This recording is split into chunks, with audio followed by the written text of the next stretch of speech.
Every voice you hear on this channel is synthetic. Not 1 second of narration has come from a real human throat.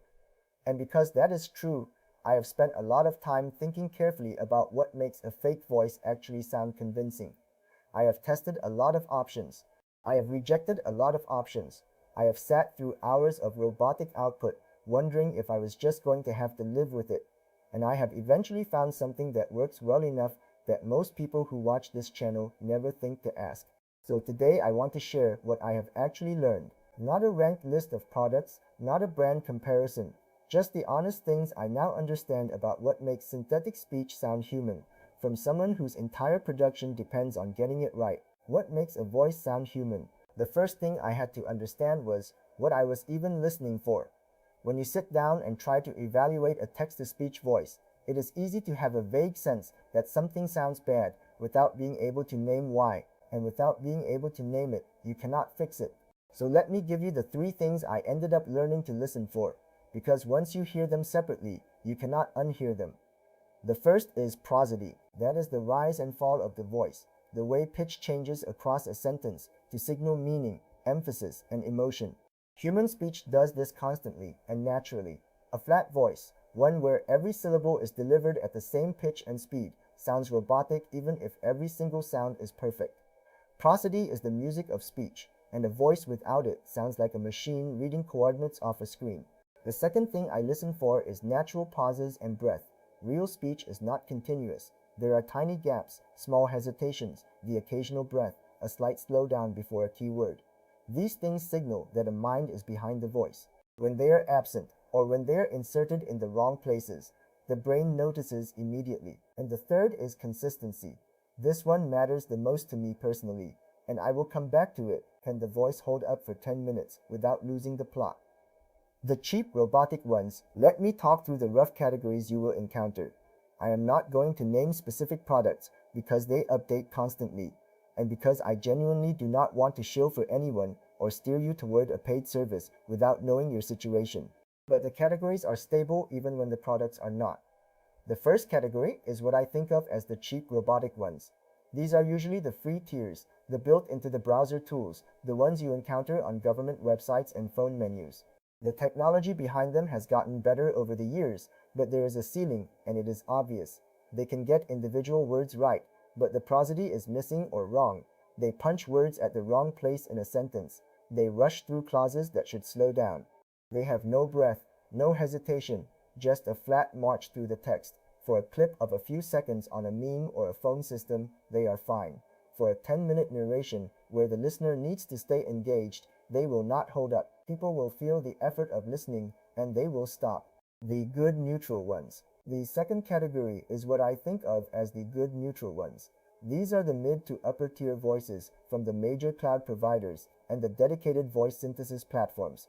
A lot of them sound genuinely impressive for one paragraph. They have learned prosody in a real way. They breathe, they vary pace. You can paste a single nice sentence in and be convinced. This is actually a trap, and I fell into it more than once. A voice that sounds good in a one-sentence demo can still fall apart over a 10-minute narration.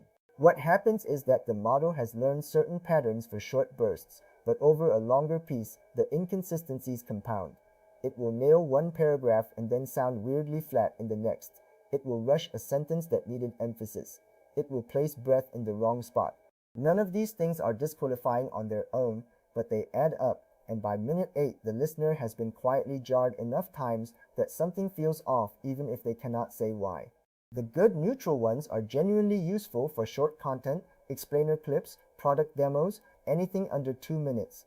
They are less reliable for the kind of long-form narration a proper YouTube video needs.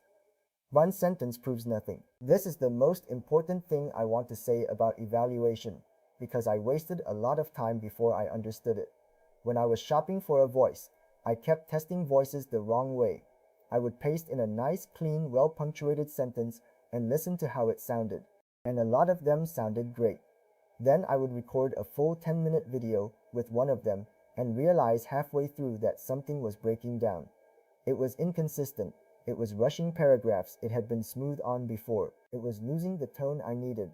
One sentence proves nothing. What matters is whether the voice holds up over a whole narration, under the actual load it will be asked to carry. The test I use now is to paste in a full 1,000-word block and listen to the whole thing in one sitting. I listen for the places where it stumbles, where the prosody breaks, where a word is punched that should not be or swallowed that should be clear, where the pace loses control. If I catch more than 2 or 3 of those in 1,000 words, I move on. If I have to babysit the output line by line to fix problems before I can use it, the cost of that time is not worth whatever I saved on the service fee. Voice clones. The third category is voice clones. This is where you upload recordings of a real voice, usually your own or one you have licensed, and the system trains a model to reproduce that specific voice. The results range from uncanny to convincing, depending on how much source audio you provide and how well the platform handles it. For the right use case, these are genuinely impressive. If you want a consistent, recognizable voice that sounds like a specific person, a good clone is the closest thing to that. But there are honest complications. The quality of the clone depends heavily on the quality of the source recordings. Clean, consistent, well-paced source audio produces a much better clone than a mix of different recording conditions.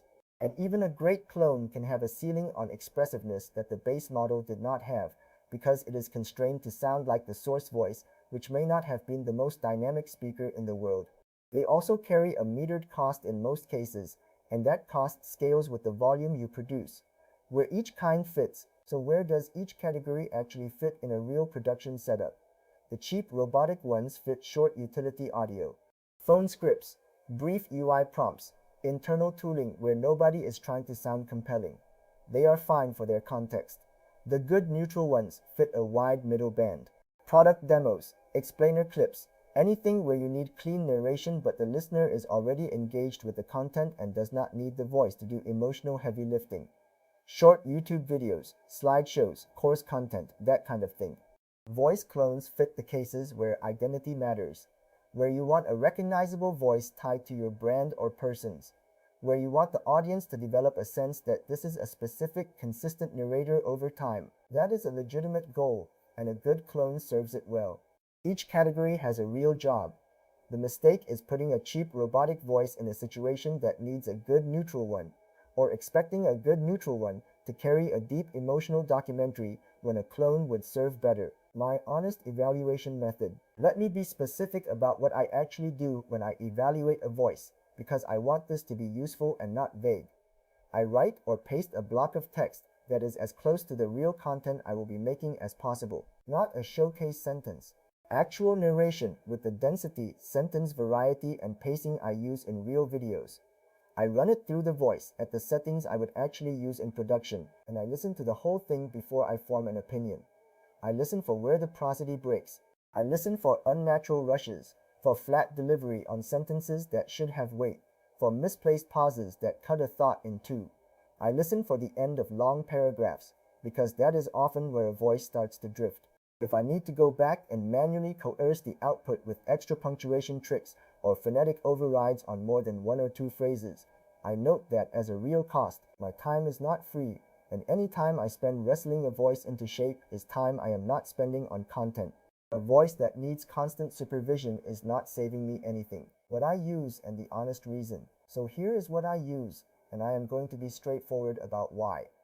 I use a metered paid voice synthesis service. It is not free, and I am not going to pretend it is. The cost per video is small, and at the volume I produce it is a real but manageable line item. What I pay for is consistency. This voice holds up across a full 10-minute narration without me having to babysit it. The prosody is not perfect. No synthetic voice is. But it is consistent enough that the listener does not get jarred out of the content. It does not sound like a different voice on paragraph 8 than it did on paragraph 1. And over the full runtime of a video, that consistency matters more to me than any single beautiful sentence. I chose it by applying the evaluation method I described above. I tested several voices on a real 1,000-word block, listened all the way through each one, and cut the ones that could not hold pace. This one held. That is the whole reason. I am not going to name it specifically because the landscape changes, because I have no financial relationship with any voice provider, and because what held for my scripts in my production setup might not hold for yours. The honest thing about cost Every option that produces genuinely good output carries a cost, and I think it is worth saying plainly because there is a lot of noise around free tools. The free tiers exist, and some of them are usable for short content. But the voices that hold up over long narration, the ones that have real prosody and real consistency, they almost all sit behind a paywall or a metered billing system. That is not a scandal, it is just how it works. The research and training behind a good voice model is expensive, and the services that produce them charge accordingly.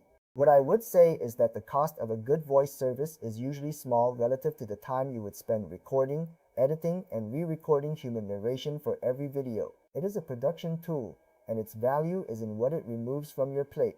Evaluate it that way, as a line item in a production budget, not as a thing you should get for nothing. Picking the right voice for your work. So how do you actually pick? Here is the short version of what I would tell someone starting out. First, figure out how long your narration will be. If you are making content under 2 minutes, the good neutral free tier voices will probably serve you well enough. If you are making 10-minute videos, you need to test over 10 minutes. Second, test on real content, not a showcase sentence. Use the actual kind of script you will be making. Third, listen all the way through in one sitting and count the problems, not just the good moments.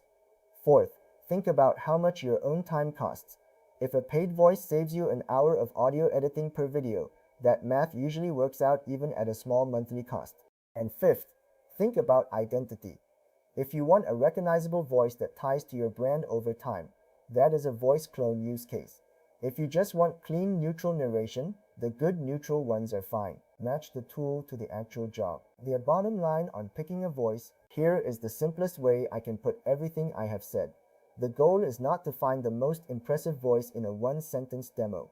The goal is to find the voice that stays honest over the full length of your content, does not jar the listener out of what they are watching, and fits your production budget as a real cost you are comfortable with. Prosody matters. Natural pauses and breath matter. Consistency across a long narration matters most of all. Everything else is adjustable. If a voice clears those 3 bars over a real 1,000-word test, it is probably good enough. If it does not, keep looking. The bar you need is not perfection.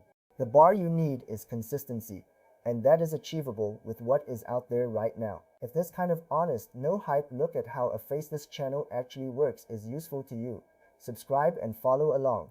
Thanks for watching, and I will see you in the next one.